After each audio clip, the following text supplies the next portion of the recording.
Rulers of Bengal and South India invited Brahmins and gave large scale revenue free lands to them to settle down. These Brahmins not only expanded cultivation but also acted as local revenue officials, ministers, accountants, etc. Some of them also played an active role in military affairs. Education and the production of literary works was another important field of their activities. The Smriti writers of the period appear to reflect the growing importance of the Brahmins by further exalting their position. Some of them argue that with the ancient caste of Kshatriyas having disappeared, the Vaishyas having sunk to the position of Shudras, Huh? the only Dvij, twice born or privileged section in the society were the Brahmins. अच्छा ऐसा. But this vein of thought in the Shastras did not necessarily reflect social reality. We have already referred to the existence of rich merchants, Hindu and Jain, and the rise of a powerful class of landed chiefs. In this connection, we have the rise of new section called the Rajputs. During this period, a large number of states were being ruled by Rajputs. These Rajputs were considered leaders of clans which dominated certain tracts of land and provided the core of the armed forces. The leaders of the clan, most of whom were related to the ruler through ties of blood, considered the state to be ruled jointly by them. Okay. There is a good deal of controversy among scholars about the origin of the Rajputs. Some of them considered them to be of mixed origin, some being descendants of foreigners such as Shaks, Huns, etc., and indigenous tribes and even Brahmins. On the other hand, many of the Rajput clans, traditionally numbering 36, 36 कहाँ से आ गया? बस ऐसे ही होता होगा क्या? Trace their genealogy to the solar and lunar families of the Kshatriyas, which are mentioned in the Mahabharata. Solar and lunar families.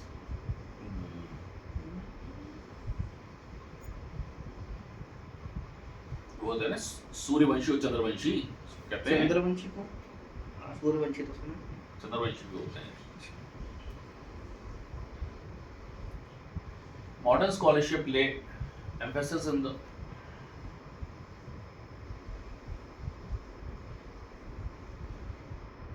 Modern scholarship lay emphasis on the process by which people belonging to different social groups tried to legitimize their newly acquired power and position by being accorded the status of Kshatriyas.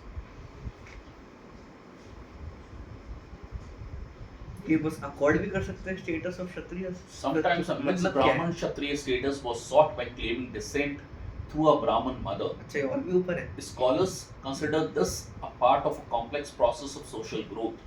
Thus, in some areas of Rajasthan, tribal lands were colonized and Brahmins, traders, and warriors settled on the land. In many areas, this was accompanied by introducing a superior type of economy based on irrigation through wells, bunds, etc., and bringing in superior crops. In the process, some of the cultivators became Rajputs while some remained Shudras. क्या? कैसे? What is called Rajputization is accompanied by the growth of the agrarian economy and also the acquisition of political power by some अरे मैं क्या sections. कहता हूँ ये जो राजपूत बन गए उन्होंने अपने वो राइस के प्लांट में पानी डाल दिया, शूद्रस ने नहीं डाला. बस. The Brahmins played an important role in this process. Thus, there was the Agnikul legend traced to the 11th century, whereby the sage Vashishta produced four Rajput clans, the Pratiharas, Solanki or Chalukyas, Parmar or Pawar, and Shahmans or Chauhan, Okay. out of the sacrificial fire. Sure. During the period, Brahmins wrote many genealogies of ruling families, linking them to ancient Kshatriya families. Thus, the Gurjar Pratihars, who are reputed to originate from the Gurjar stock, were linked to Lakshman, who had acted as a doorkeeper or Pratihar of Ram. Oh, इसलिए. This Brahman Rajput alliance had many political and cultural consequences. The Rajputs, acting as champions of the newly expansionist Hinduism, symbolized their power by building grand temples and endowed them and the Brahman priest with large grants of lands, gifts, endowments, etc. It will thus be seen that caste or jati is not as rigid as has sometimes been believed. Individuals and groups could rise in the Varna scale and they could also fall. Sometimes it was difficult to classify new castes in the Varna scale. An instance of this is the Kayast caste, which Oh. begins to be mentioned more prominently from this period. जो outside है normal hierarchy के article 15 में बोला था उसने. It seems that originally people from different castes, including Brahmins and Shudras, who worked in the royal establishments were called Kayas. In course of time, they emerged as a distinct caste. Hinduism was expanding rapidly during the period. It not only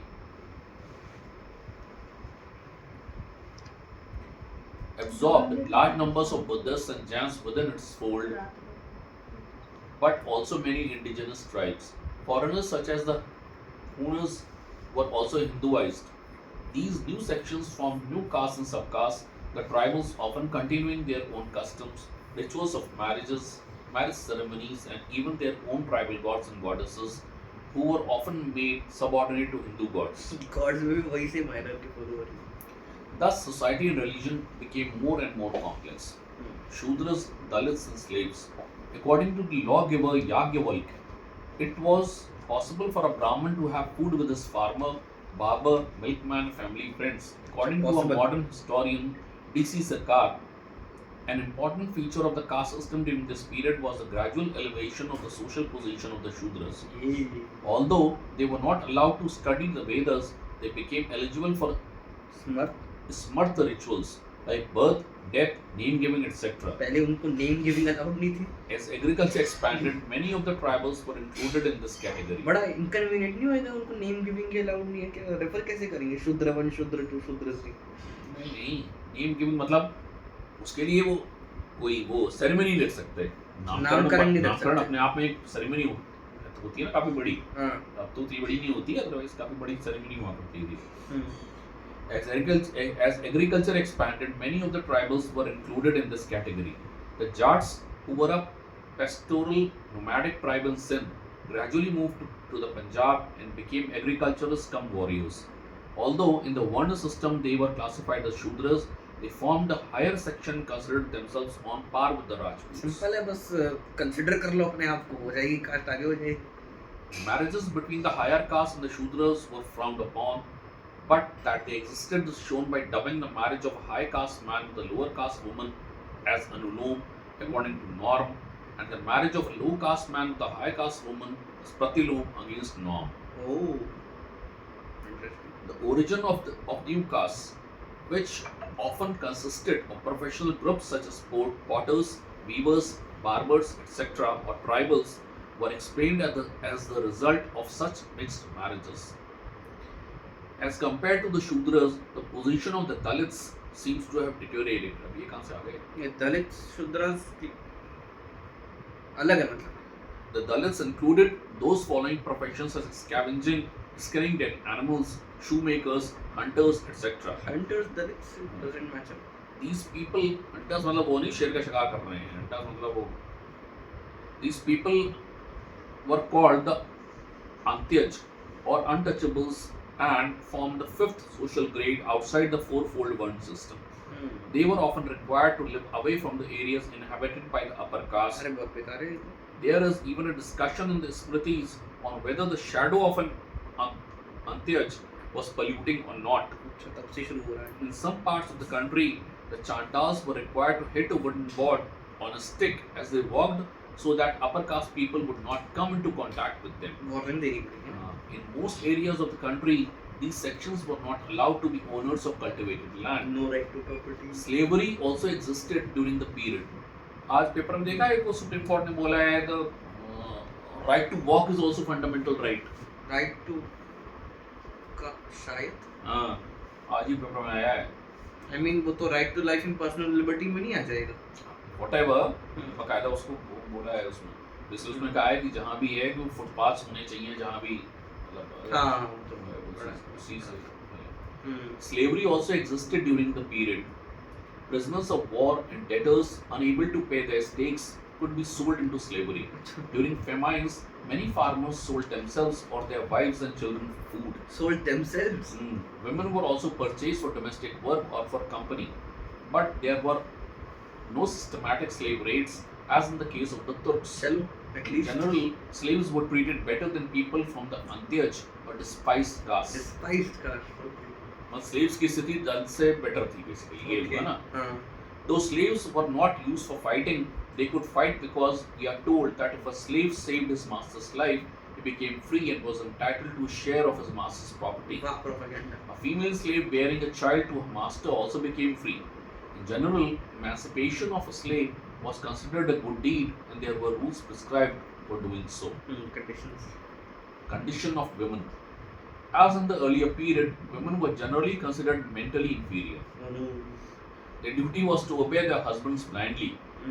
A writer illustrates the wife's duty of personal service towards her husband by saying that she shall shampoo his feet and render him such other services as befits a servant. ये writer agent है, shampoo बालों में लगाया जाता है, पैर खराब हो जाएंगे. But he adds the condition that the husband should follow the righteous path and should be free from hatred as well as jealousy towards the wife. Okay. Women continue to be denied the right to study the Vedas. Furthermore, the marriageable age for girls was lowered, thereby destroying their opportunities for higher education. The omission of all reference to women teachers in the dictionaries written during the period shows the poorer state of higher education among women. The marriageable age for girls was lowered, मतलब Lowered. ancient times में ज़्यादा high होती थी. Right, However, from some of the dramatic works of the period, we find that the court ladies and even the queen's maids in waiting were capable of composing excellent Sanskrit and Prakrit verses. बड़ा complex है. Various stories point to the skill of princesses in the fine arts, especially in painting and music. Daughters of high officials, courtesans, and concubines were also supposed to be highly skilled in various arts, including poetry. Supposed to be. माना जाता था या होना चाहिए. As for marriage, the Smriti writers say that girls were to be given away by their parents between the ages of 6 and 8, 6 and 8 और अब तो between develop भी their- नहीं हुए.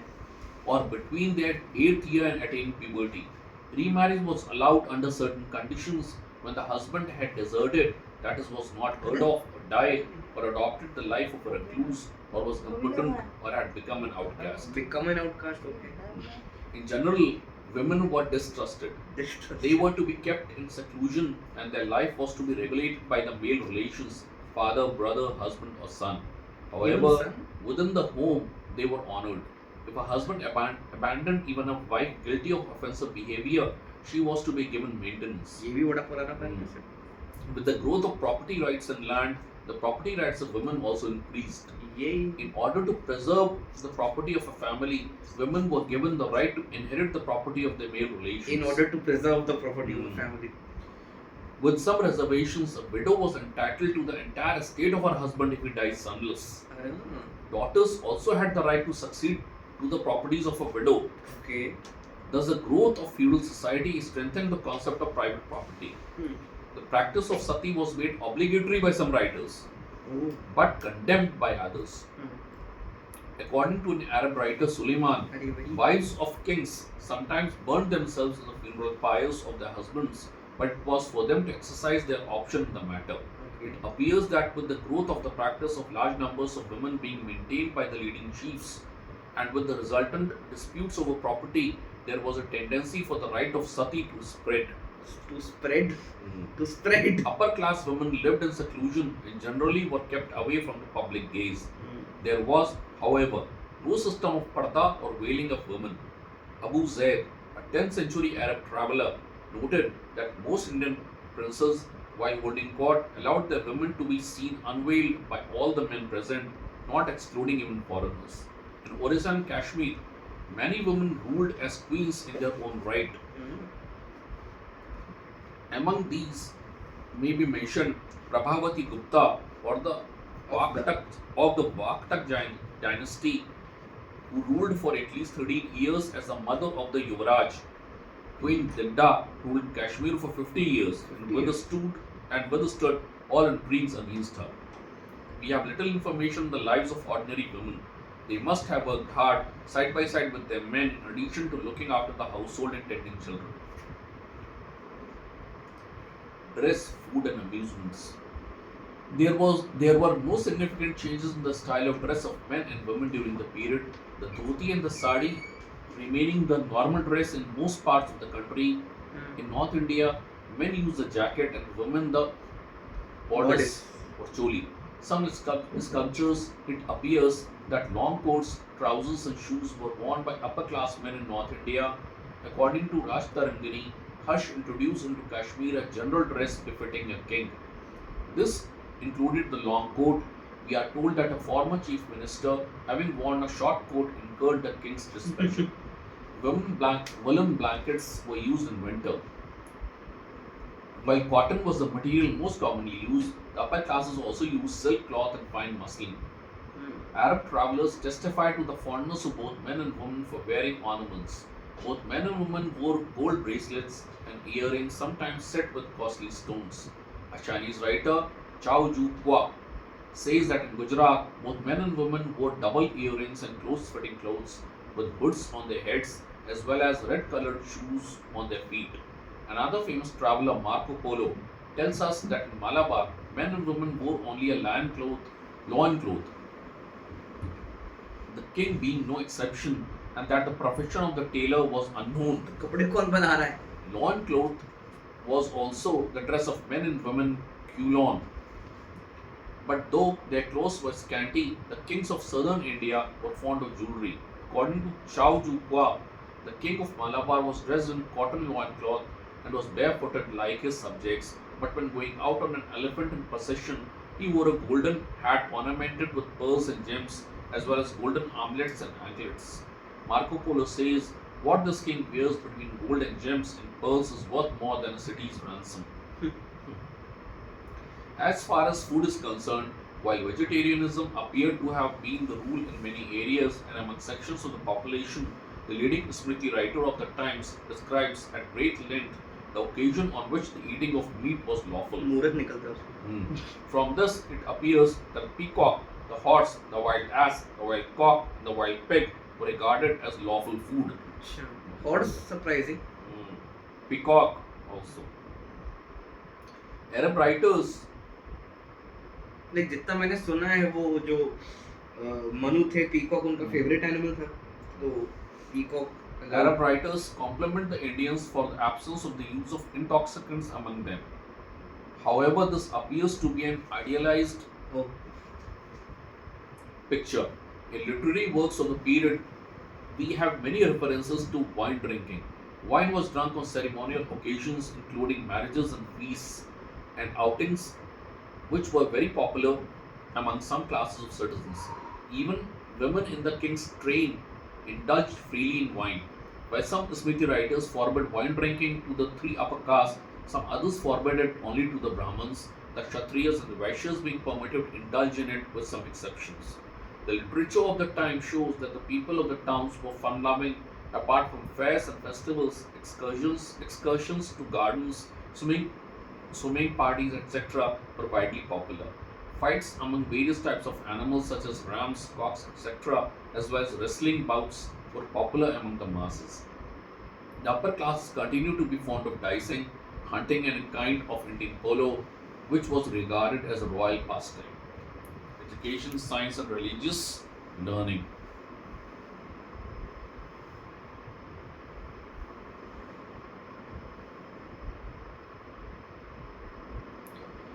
The system of education, which had been gradually developed in the earlier period, continued during this period without much change. There was no idea of mass education at that time. People learned what they felt was needed for their livelihood. Reading and writing was confined to a small section, mostly Brahmins, and some sections of the upper classes, especially Kayas. Sometimes temples made arrangements for education at a higher level as well. Generally, a student had to go to the house of a teacher or had to live with them for getting initiation into higher education. In such a case, he had to pay fees to his teacher or give him a gift at the end of his education. The students, particularly those who were too poor to pay fees, were expected to do personal service to the teacher. The main subjects studied were the various branches of Vedas and Brahma. Logic and philosophy were also studied. Logic was studied. The study of politics, which included political morality, was popular among the nobility. A notable contribution to this branch of study was Kamandak's Nitisar Me.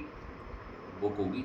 The Kayas had their own method of teaching the system of administration, including accountancy. Accountancy भी. Science, including mathematics, astronomy, and medicine, were also taught at many centers. Thus, the Arab astronomer Abu Mashir of Balkh studied at Banaras for 10 years during the 9th century. The responsibility for providing education for a craft or profession was generally left to the guilds or to individual families. For instance, we have a detailed description of the careful manner in which a merchant trained his son for his profession. Education of a more formal kind, with greater emphasis on secular subjects, continued to be provided at some of the Buddhist vihars or monasteries. Nalanda in Bihar was the most famous of these. Other such centers of learning included Vikramshila and Udandapur, which were also in Bihar. वैसे वो All these Rashtrakuta dynasty पता है? uh, उन्हीं का एक ruler था मोगवर्ष नाम का, जिसने 814 से लेके 878 रूल किया था. उसी ने नालंदा यूनिवर्सिटी रिवाइव करवाई थी और उसी ने विक्रमाशिला यूनिवर्सिटी बनवाई थी. और वो दोनों फर्स्ट और सेकंड मोस्ट इम्पोर्टेंट यूनिवर्सिटीज थी अपने टाइम के. बहुत टाइम तक रही. all these drew students from distant places, including Tibet. At these centers, education for most of the residents was free. For meeting the expenses, lavish grants of money and land were given to these education centers by the rulers. Thus, Nalanda had a grant of 200 villages. Kashmir was another important center of education. Many Shaiva sects and centers of learning flourished in Kashmir during the period. A number of important mutts was set up in South India. For example, at Madurai and Sringeri, the various centers of education provided a great impetus Pitt's होता है. to discussions, religion and philosophy being the main topics. The numerous mutts and other centers of education in various parts of India enabled ideas to flow freely and quickly from one part of the country to another. Philosophical education was not considered complete till the philosopher had visited the various centers of learning in different parts of the country and held discussions with the scholars there. The manner in which ideas could be transmitted throughout the country was important in upholding and strengthening the cultural unity of India.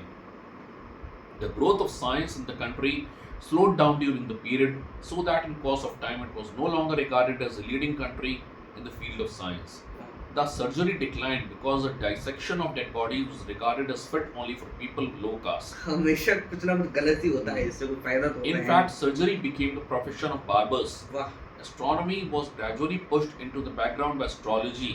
Hmm. However, some advance was made in the field of mathematics. The Leelavati of Bhaskar II, which was written during this period, remained a standard text for a long time. Some advance was made in the field of medicine by the use of minerals, especially mercury. Many books were written on plant sciences and for the treatment of animals, for example, horses, elephants, etc. But no way was found for breeding fine quality horses, so that India remained dependent on the import of such horses from Central Asia, including Arabia and Iran. With the conquest of these areas by Muslim rulers, the Indian rulers had to face many difficulties in securing the supply of good horses. अगर उनको breeding का मतलब पता था और वो fine quality horses import कर रहे थे, तो बस उन हॉर्सेस को ब्रीड कर दो. वे क्या ढूंढना है उसमें? There were many reasons for the stagnation of Indian science during the period. Experience suggests that the growth of science is closely connected with the growth of society as a whole. As we have seen, during this period, society was becoming increasingly rigid and narrow in character.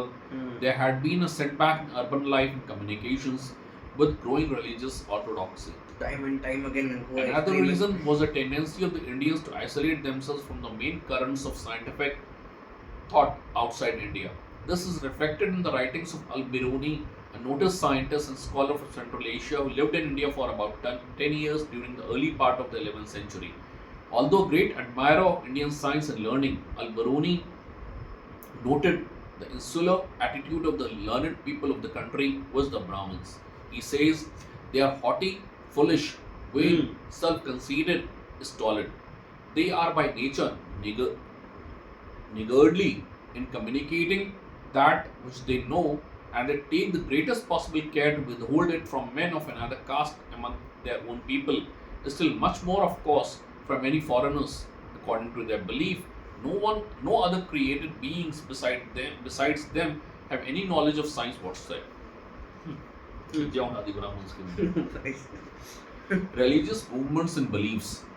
The period is marked by revival and expansion of Hinduism and a continued decline of Buddhism and Jainism.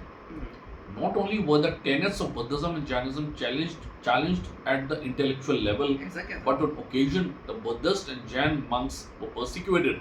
अरे According to tradition, the Pandya king at Madurai executed a large number of Jain monks at the instance of a Shaivite preacher, Sambandar. Sam बंदर की बात क्यों सुनी उसने? In some instances, their temples were also taken over.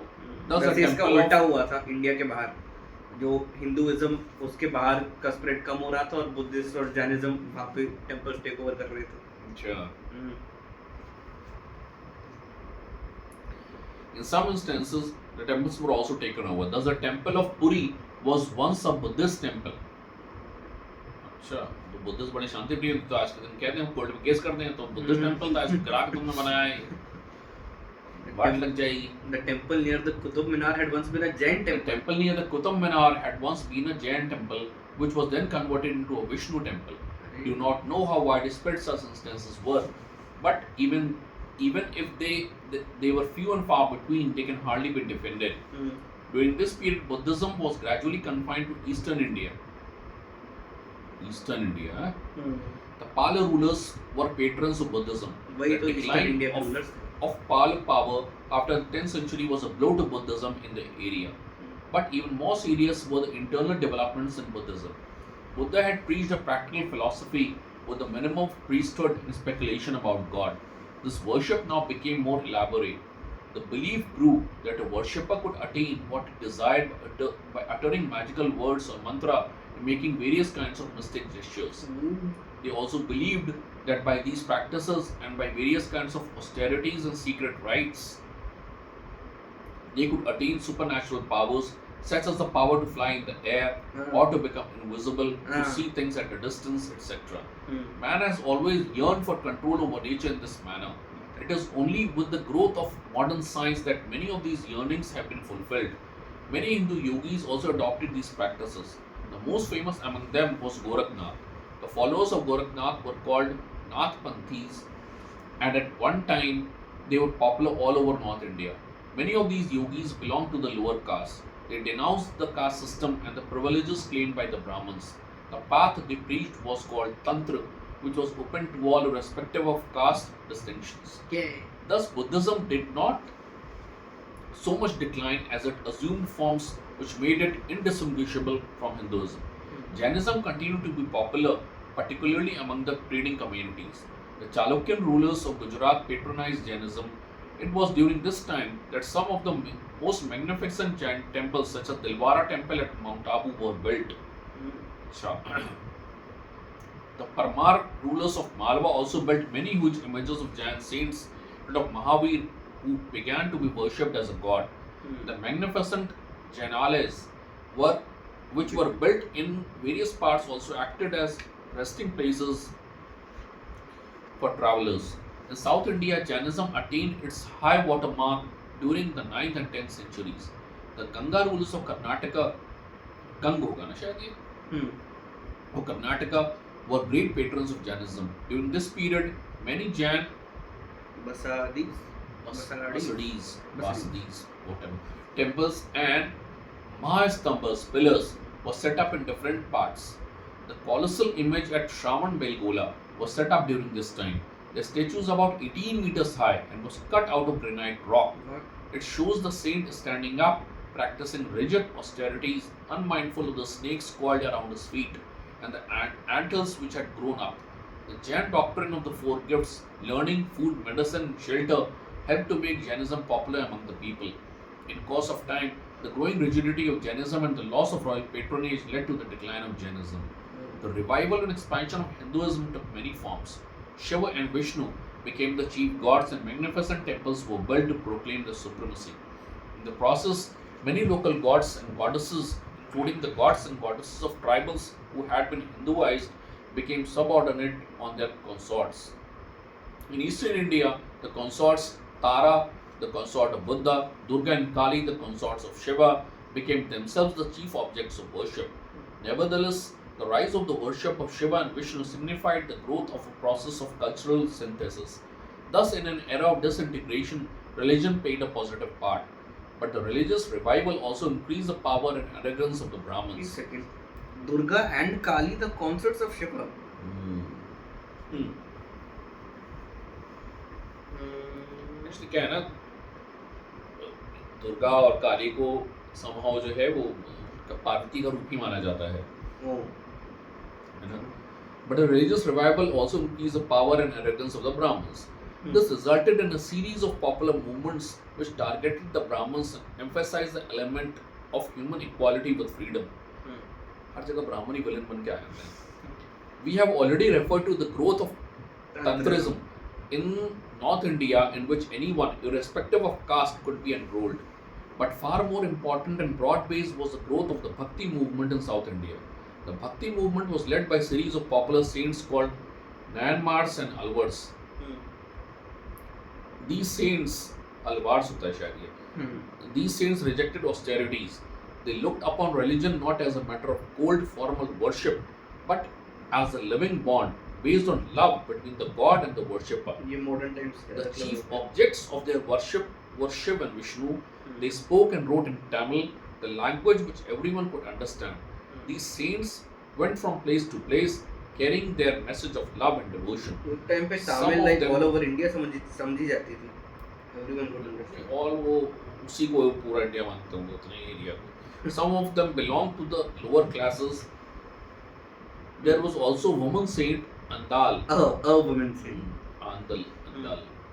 Almost इनका नाम बहुत आता है वैसे, नैमार, अलवार और Andal.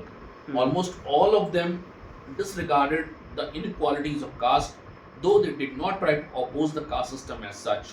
The lower caste had been excluded from Vedic scholarship and Vedic worship.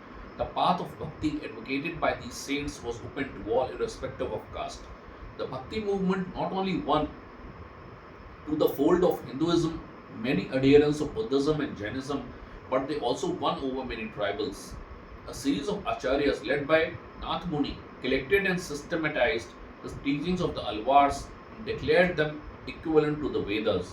These early saints and their writings began to be worshipped in the temples, and a whole set of rituals and ceremonies were elaborated. Many of these are followed to this day. Many of the tribals from hilly areas became settled agriculturists in river valleys. These were the areas often held by Brahmins who introduced their new agricultural techniques, वही कर पा or रहे by temples where tribal gods were assimilated as supporters of Vishnu or Shiva. Expansion of agriculture benefited the state, and the new temple rituals strengthened the position of the ruler and local states such as the Chola state. The temples also strengthened the position of the Brahmins who supervised them and received rich grants of land from the rulers. Thus, the Bhakti movement had far-reaching economic and social consequences as well. Another popular movement which arose during the 12th century was the Lingayat or Veer Shaiv movement.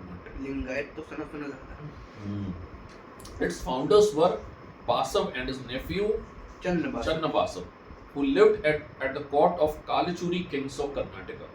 They established their faith after bitter disputes with the Jains. The Lingayats are worshippers of Shiva.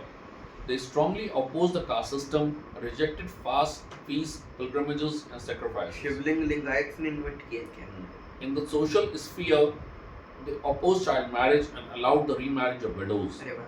Thus, both in South and North India, the revival expansion of Hinduism took two forms. A renewed emphasis on the Vedas and Vedic worship on the one hand, accompanied by a powerful literary intellectual movement, and on the other, a popular movement based on Tantra in North India and Bhakti in South India. Both Tantra and Bhakti disregarded caste inequalities and were open to all. At the intellectual level, the most serious challenge to Buddhism and Jainism was posed by Shankara, who reformulated the Hindu philosophy. Sankara was born in Kerala, probably in the 9th century. His life is shrouded in obscurity, and many legends have grown around his life. Persecuted by the Jains, it is said that he undertook thereafter a triumphant visit to North India, where he worsted his opponents in debate. The victory was completed by a warm welcome by the king on his return to Madurai and the banishment of the Jains from the court. Sankara's philosophy is called Advaitwad. Advaitwad. अद्वैतवाद का मतलब होता है कि अद्वैत दो देव माने जाते हैं ना, जैन और शिव, तो ये अद्वैत था, मतलब दो देवों वाला कोई चक्कर नहीं है। तो कोई देवी नहीं है। हाँ, तभी है शंकर्स